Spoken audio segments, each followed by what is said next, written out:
Hello everyone and welcome to the Splat World Series REWOUND. My name is Broken Piggy. I'm joined here by Carnie and we're bringing you winners round 2 between the Invincible Fleet Rei Maru and DragonReX. Hello everybody, it is so glad to be here over here on IPL. Like you said, Invincible Fleet Rei Maru versus DragonReX. I believe we are in winners round 2, if I remember correctly, with two very notable Japanese teams here. Yeah, I mean, it's not often we get to see two of the best Japanese teams, sort of compete in this sort of cross-continental battle. But yeah, two top JP teams going head-to-head in winners round 2. First stage going to be on Wahoo World in Splat Zones.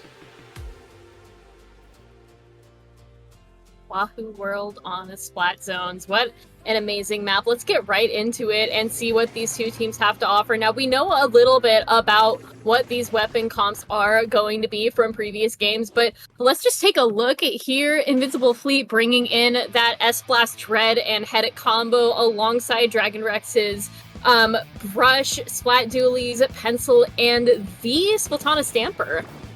Yeah, Invincible Fleet also rocking that heavy edit on this map, which is an interesting choice. You know, not often you see edit these days, but wow, 3 going down very quickly on Invincible Fleet. It is just going to be the Stamper trying to find that last pick on that edit, retreating under the carousel. That pick has been found as well, and DragonReX has complete control over this map right now.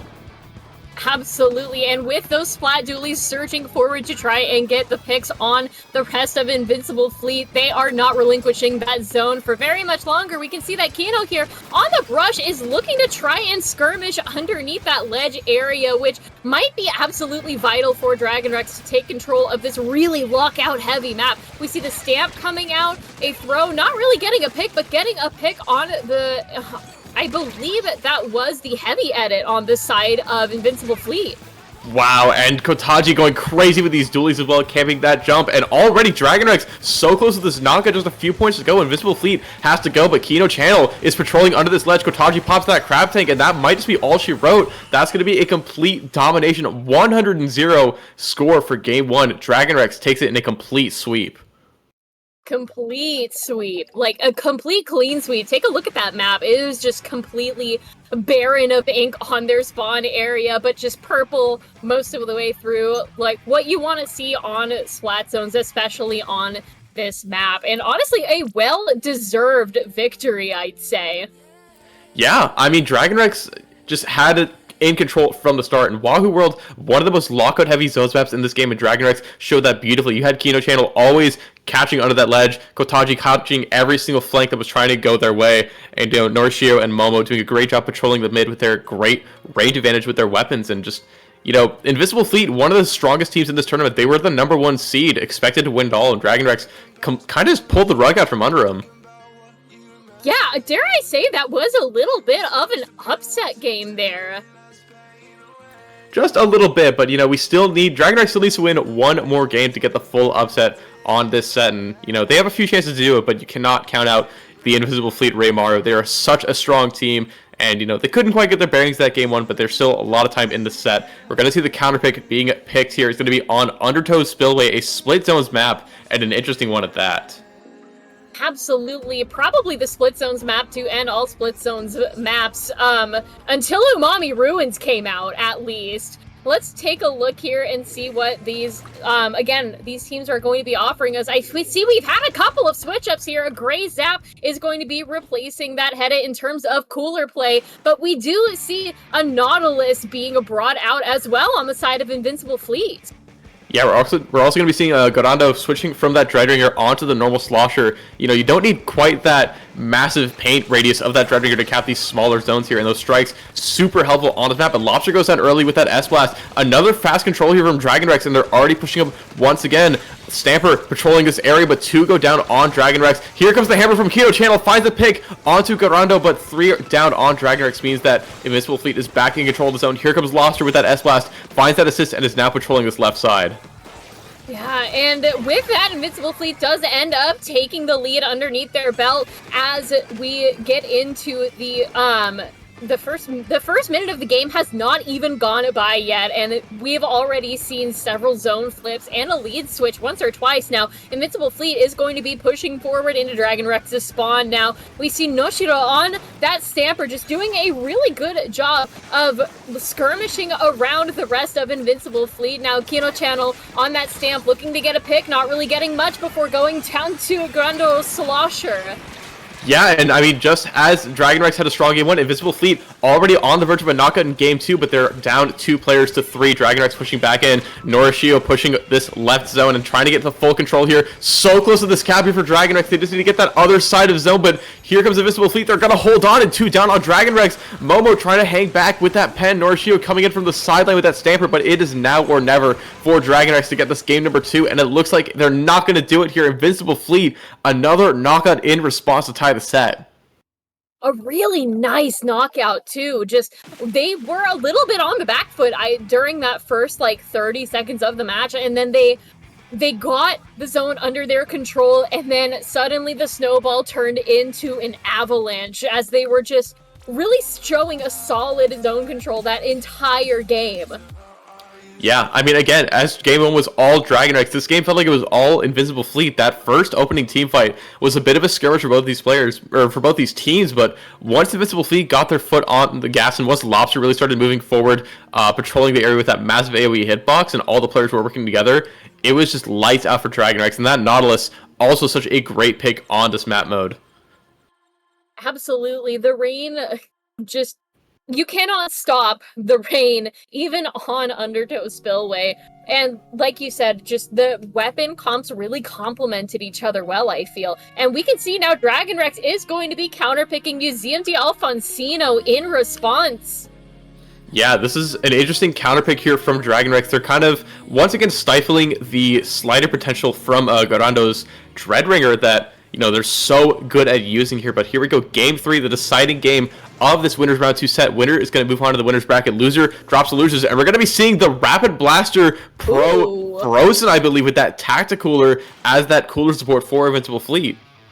Yeah, bringing the Prozen out is such an interesting choice here as we switch off from the Grey Zap to the Splash-O-Matic here. We are going to be keeping with that Slosher and that Nautilus, but now 2 down on DragonReX, 3 down on DragonReX. Now it is Invincible Fleet time to shine as they move into position for, again, they are really looking for that 100-0 knockout here.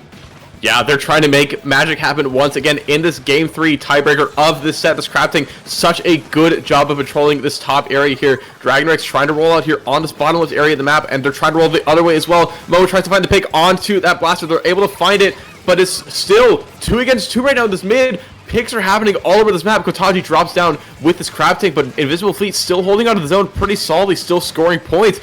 Less than a minute has passed, and we're already nearing that 30-point threshold here. DragonReX finally readying that response. Kino Channel trying to find a pick onto this Splash-O-Matic. This Nautilus patrolling the zone so effectively, but Invincible Fleet still has the zone, and there's only 2 up for DragonReX. This could be another quick knockout here, Carnie. Absolutely. Like you said, that Nautilus is really doing an excellent job of keeping the paint on the zone. I feel like without it, we would have gone over to DragonReX controlling that zone ages ago. And we're already down to the single digits. Not even 3 minutes left in the game now. And it's looking like Invincible Fleet is going to be taking it 100-0. Once again, what an incredible, just absolutely insane match from this team. But hey, they're one of the top teams of JP for a reason, right? I mean, yeah, it's just, I don't think I've ever seen a set quite like this. A game 3 set where every single game was a decisive knockout one way or the other. Game 1, it was all DragonReX, and games 2 and 3, the Invincible Fleet of Rei Maru was really living up to their name. My goodness there. Absolutely. Just like you said, I don't think I've ever seen a set this quick. Just 3 clean KOs, one after another, and a reverse sweep on game, to game 3 reverse sweep that takes Invincible Fleet into, I believe, our semis. Yeah, I mean, both these teams so incredibly strong in the advantage state. They've shown it.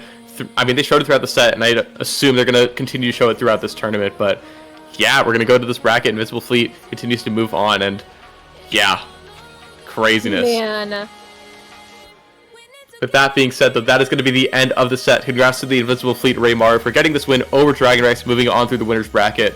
With that being said, hope you guys enjoy the rest of Splat World Series REWOUND. Take care.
Thank you,